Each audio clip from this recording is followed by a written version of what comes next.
In the bustling city of Lagos, a young and beautiful woman named Cynthia moved into a lively neighborhood in Ikoyi. Cynthia had a face that could stop traffic, and her confident strides turned heads wherever she went. Men couldn't help but admire her. They showered her with attention and gifts, hoping to win her over. But Cynthia wasn't interested in bachelors, no matter how wealthy or charming they were. Her focus was different. She was drawn to married men, especially those in happy marriages. It wasn't love she was after. It was the thrill of conquest. Cynthia prided herself on her ability to seduce men, and she measured her success by the number of homes she had broken. She thrived on the chaos she caused, and she wasn't ashamed of it. If a wife dared confront her, Cynthia would smirk and say, "Maybe if you took better care of your husband, he wouldn't be here with me."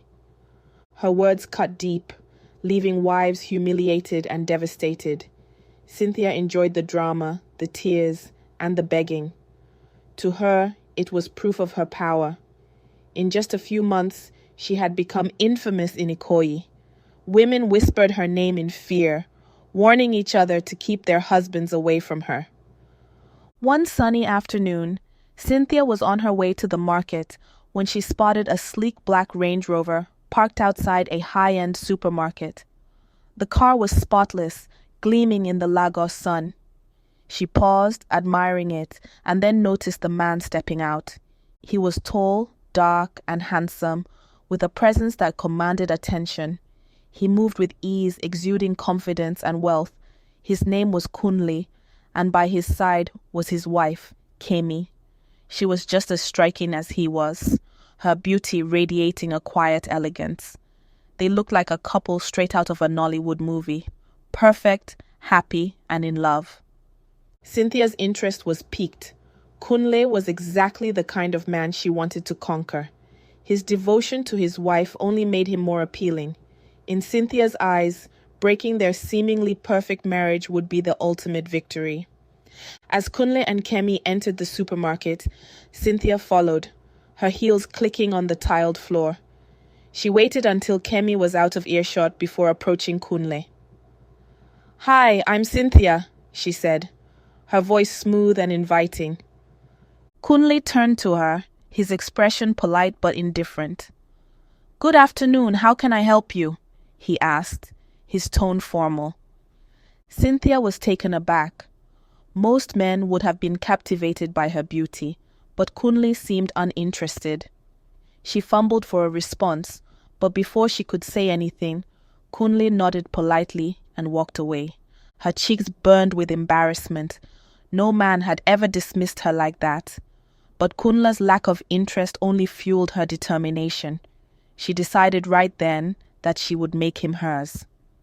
At the cashier, Kunle surprised her by paying for her groceries. "Have a good day," he said curtly, before leaving with his wife.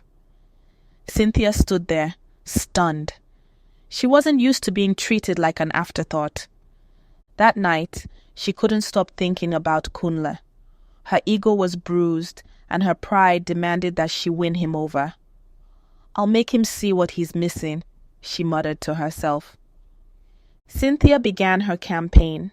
She researched Kunle's life, learning that he was a successful entrepreneur who had recently relocated to Lagos with his wife. Despite being married for nearly 10 years, the couple didn't have children. This revelation excited Cynthia. She saw it as an opportunity to worm her way into his life. Her first move was to book an appointment at Kunle's office, posing as a potential business client. When she walked into his office, she made sure to look stunning, her red dress hugging her curves. "Mr. Kunle," she said, her voice dripping with charm. "Ever since I saw you at the supermarket, I haven't been able to stop thinking about you." Kunle leaned back in his chair, his expression unreadable. "Cynthia, I'm married," he said firmly, "and I'm committed to my wife." "I don't care about that," she replied boldly. "I don't want a ring or a commitment. I just want to share you." Kunle's lips twitched into a small smile. If that's what you want, then let's see how this goes, he said, his tone casual. Cynthia felt triumphant. She believed she had him. Kunle began taking her to luxurious restaurants and gifting her expensive jewelry. He funded her lifestyle, and Cynthia basked in the attention. But there was one thing she couldn't understand. Kunle refused to sleep with her. Despite her seductive advances, he always found a way to avoid intimacy. As weeks turned into months, Cynthia grew frustrated. She couldn't figure him out, but her obsession only deepened. Then Kunle invited her to his birthday party, promising it would be a grand affair. He sent her a stunning red gown to wear, and Cynthia, thrilled, arrived at his mansion feeling like a queen. Kunle introduced her to his guests, calling her the most beautiful woman in Lagos. Cynthia beamed, soaking up the applause. But as the night went on, she noticed something strange. The guests didn't feel like ordinary partygoers. Their smiles seemed forced, their eyes too watchful. Later, Kunle led her to a private room. He handed her a glass of wine, and she drank it without hesitation. Moments later, her head began to spin. Her vision blurred, and she collapsed onto the bed. Cynthia woke up in her small, cluttered apartment, feeling weak and disoriented.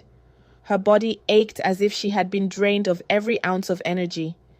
And when she looked in the mirror, she barely recognized herself. Her once radiant skin was now pale and dull, her hair brittle, and her striking beauty had faded. Panic set in as she touched her face. She frantically grabbed her phone and dialed Kunle's number. No answer. She tried again and again, but it was clear. He wasn't going to pick up. Her mind raced as fragmented memories of the horrifying night came flooding back. She remembered Kemi's chilling transformation into a massive snake, and Kunle's cold, silent gaze as it all unfolded.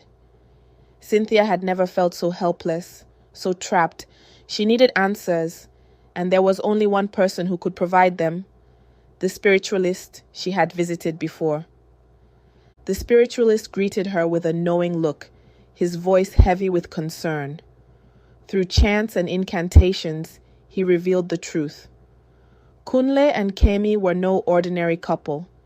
Kemi was the daughter of a powerful river goddess, and Kunle had made a sinister pact to gain his wealth. Every year, they needed to sacrifice a young woman's beauty and fertility to maintain their riches. Cynthia had been their latest victim. Her despair turned to anger as she demanded to know how she could reverse what had been done. The spiritualist shook his head solemnly. Their bond with the river goddess is strong. Destroying Kemi is the only way to break it, but even if you succeed, the scars of your past may never heal. Cynthia's determination wavered. She realized that while she could fight to regain her beauty, she could never erase the pain she had caused others. Her past came back to haunt her as she thought of the countless women whose marriages she had broken, the families she had torn apart for her own selfish gain. Despite her doubts, she devised a plan. With the spiritualist's help, she set a trap to confront Kunle and Kemi. Under the guise of a high-profile business celebration, she lured them to a secluded mansion. As the night wore on, Cynthia's fear grew, but so did her resolve.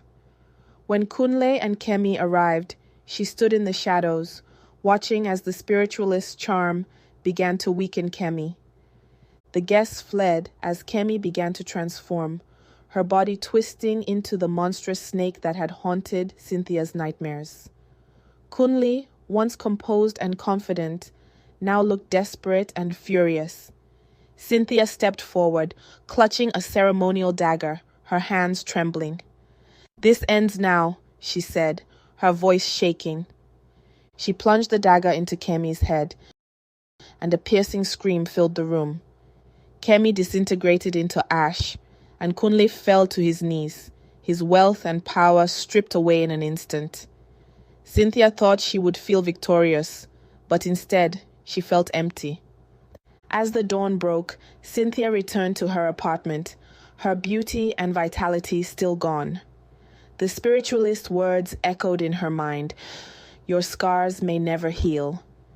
She had reclaimed her life, but at what cost? The world she had built on lies, manipulation, and selfishness was gone, and so was the person she used to be. Over the next months, Cynthia became a shadow of herself. She tried to seek forgiveness from the women she had wronged, but most of them turned her away.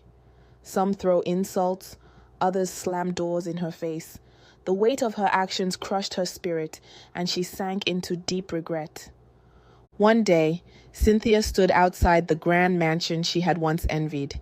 It was now abandoned, a haunting reminder of the choices that had led her to this point. She whispered to herself, "If only I had chosen a different path." Tears streamed down her face as she walked away, knowing she could never undo the damage she had done, not to others and not to herself. Cynthia spent the rest of her days in isolation, haunted by the memories of her past.